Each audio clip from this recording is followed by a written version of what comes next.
Every event in your life serves a purpose.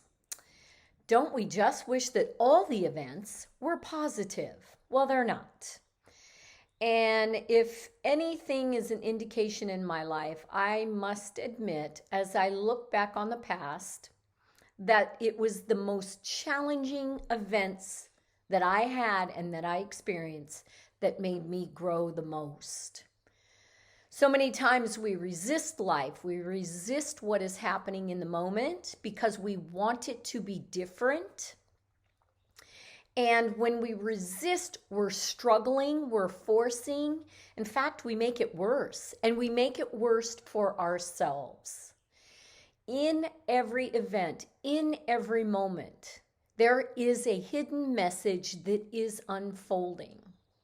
And I'm certainly not one to welcome hard challenges or things that really make me question life, question myself. Maybe that's the purpose of it. But sometimes that's difficult for me. And it's difficult for me to admit that something that's challenging or something that's happening that I don't want to happen is making me sad. You know, that's hard. Something that I didn't expect.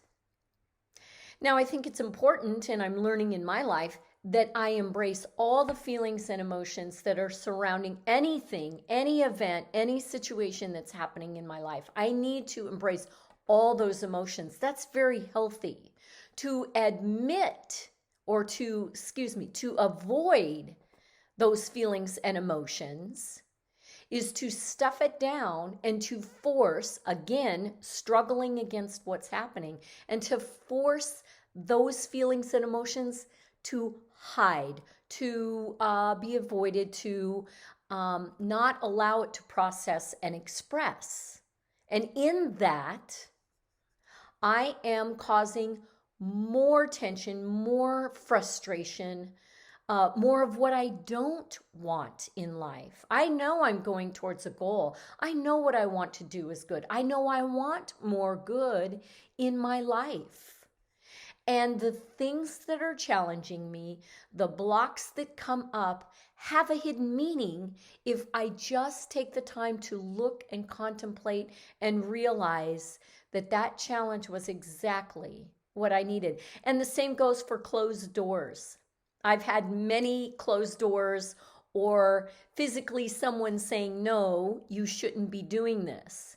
And while that can be frustrating, and while I embrace all the feelings that come with that, anger, frustration, I'm going to force something else to happen, whatever it is, as I embrace those emotions, but yet contemplate and get quiet and listen to what it is that no or that closed door is saying. It's actually my own intuition or spirit or whatever you want to call it, guiding me towards where I need to go. You know, if we think about it, we turn on our GPS and it tells us where to go and it guides us. And when we've taken a wrong turn thinking, no, I think this is a shortcut, our GPS will tell us, turn around, get back on track. Here's how you get to your place and destination. It's a guide. Challenges and closed doors and no's aren't something that says don't go after your passion. Don't do what it is that gives you joy. It's just saying this is a turn, this is an exit, this is not where you want to go. You need to keep going in this other direction. That's all. So it depends on how we interpret those things.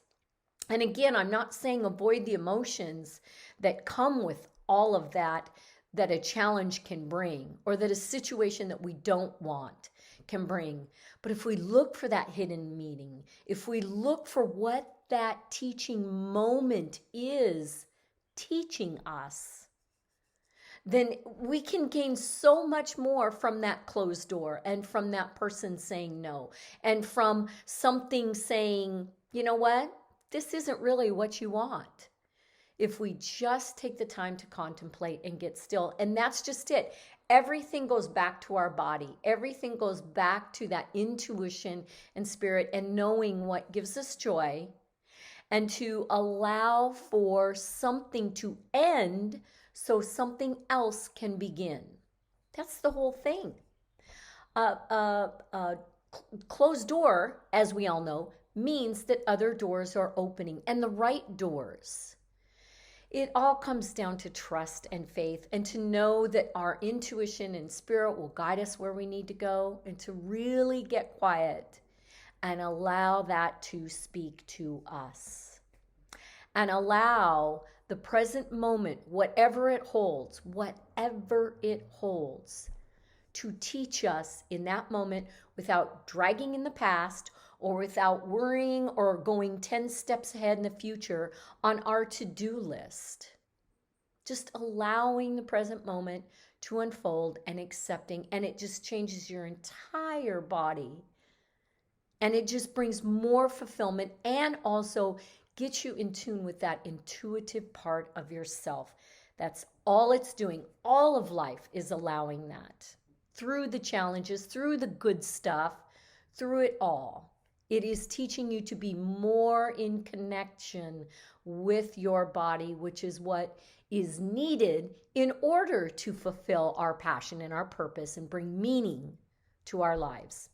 So that's it for your 10 minutes of spiritual go time. I'm Pasco Pam, and we are always here discussing our potentiality. And I would appreciate any comments, any topics, or anything you want to discuss. If you want to just message me or put comments in, I will absolutely read those and respond to you. See you next week.